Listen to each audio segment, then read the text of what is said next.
एक सहायक सेना के रूप में श्रीलंका का साथ दिया था। वो जीडी के अंदर जनरल सिपाही आम ड्यूटियां।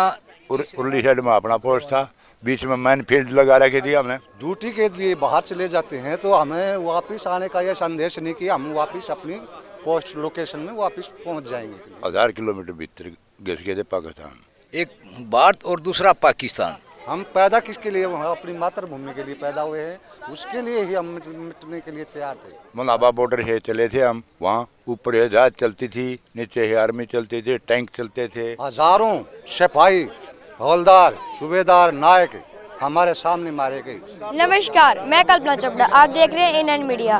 आज हम पहुंचे हैं दिए वाला मंदिर, जहां गणतंत्र दिवस के शुभ अवसर पर सेना किसानों के लिए कार्यक्रम आयोजित किया गया है। आज मिलवाते हैं आपको कैप्टन प्रताप सिंह पारासर जी से। कैप्टन साहब, एनएन मीडिया में आपका हार्दिक स्वागत है। Thank you very much. आपका पूरा नाम क्या है? मेरा पूरा नाम प्रताप सिंह पराशर है।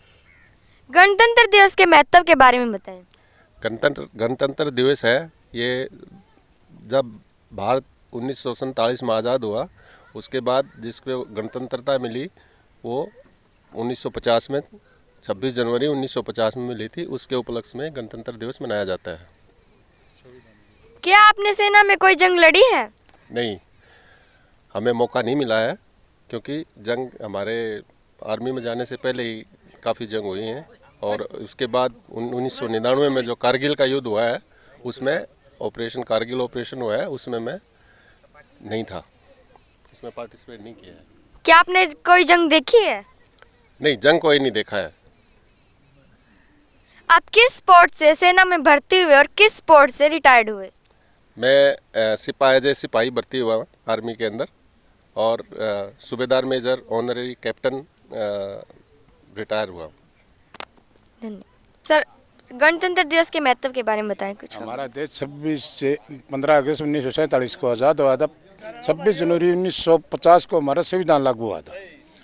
उस दिन को हम बड़ी धूमधाम से मनाते हैं और अपने देश के प्रति हमारा राष्ट्रीय ध्वज फहराया गया था उस दिन। युवा को क्या संदेश देना चाहोगे? युवा को प्रेरणा यही है, अगर अपना पढ़ लिख के अपनी मेहनत करो, गेम करो और अच्छी चाल चलना, अच्छे भविष्य के लिए हमारा साथ लेना चाहिए। कोई भी है, जैसे एक हवलदार जोरा है इधर, बहुत बढ़िया प्लेयर है, वो भी आपको मेहनत कराएगा और ये मंजिल भी आप आगे बढ़ो, हम आपके साथ हैं। मेरा नाम है रमेश कुमार। 26 जनवरी गणतंत्र दिवस के बारे में बताएं। 26 जनवरी गणतंत्र दिवस, हमारा देश मुसलमानों से, अंग्रेज़ों से काफ़ी समय तक गुलाम रहा, जिसकी गुलामी की जंजीरों से छुटकारा पाने के लिए हमारे देश के अंदर सुभाष चंद्र बोस, शहीद भगत सिंह, लाला लाजपत राय और काफ़ी सेनानियों ने हिस्सा लिया। इस आज़ादी के पीछे हमारे देश के बड़े नेताओं का, बड़े युवाओं का बहुत अच्छा सहयोग रहा।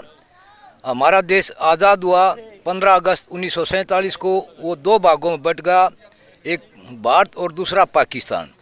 हम भारत के अंदर हैं और हमारा देश कंप्लीट रूप से 26 जनवरी 1950 को आज़ाद हुआ, जिसमें हमारे देश को आज़ादी का संविधान मिला। आपने अपने कितने साल देश की सेवाएं के लिए दिए? हमने देश की सेवा 28 साल और 12 दिन की, और हम देश के तकरीबन हर कोने में रहे और उस सेवा के अंदर हमने काफ़ी जो हमारे से हुआ अपने मातृभूमि की रक्षा के लिए योगदान दिया। आप सेना में कब भर्ती हुए? हम सेना में 22 अगस्त 1980 को भर्ती हुए। आपने सेना में भर्ती किस स्पोर्ट से की? हमने सेना में भर्ती एज ए सिपाही, जीडी के अंदर जनरल सिपाही आम ड्यूटियां, इस रैंक से भर्ती किया। और आपने रिटायर्ड कौन से स्पोर्ट से हुआ? हम रिटायर सेना के अंदर सिपाही से सूबेदारी तक का एक बहुत लंबा रास्ता है, जिसमें काफ़ी संघर्ष करना पड़ता है। और सूबेदारी से 2008 31 जनवरी 2008 को हम रिटायर हुए। क्या आपने भी कोई जंग लड़ी है? हाँ जी, हमने जंग लड़ी नहीं, लेकिन जंग काफ़ी देखी है। वो प्रेक्षक देखा है, वो ब्लू स्टार देखा है, बजरंग देखा है, और श्रीलंका जो भारत ने एक सहायक सेना के रूप में श्रीलंका का साथ दिया था वो हमने देखा है। दूसरा, भूटान के अंदर जो भारत ने सहयोग किया वो देखा है।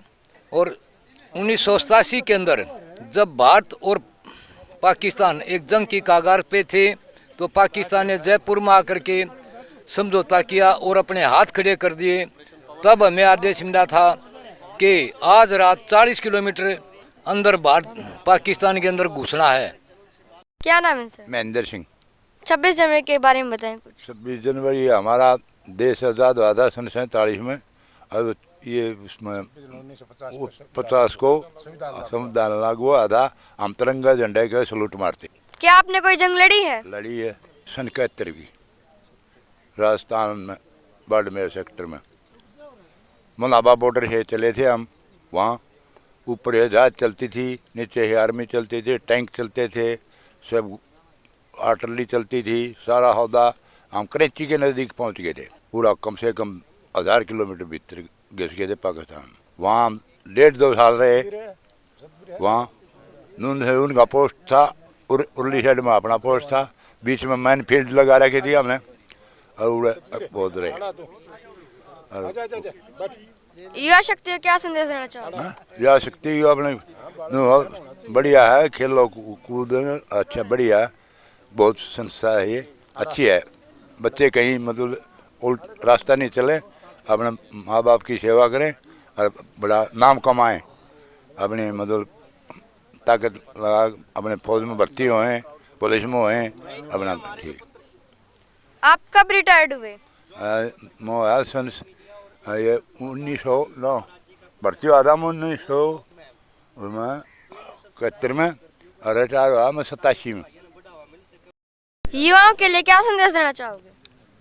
युवा के लिए तो हमें हर प्रकार से इनके साथ रहेंगे, इनका हर काम बताएंगे, हम हर जगह इनका साथ देंगे। मेरा नाम है आजमेर सिंह। मैं रिटायर भूतपूर्व सैनिक हूँ।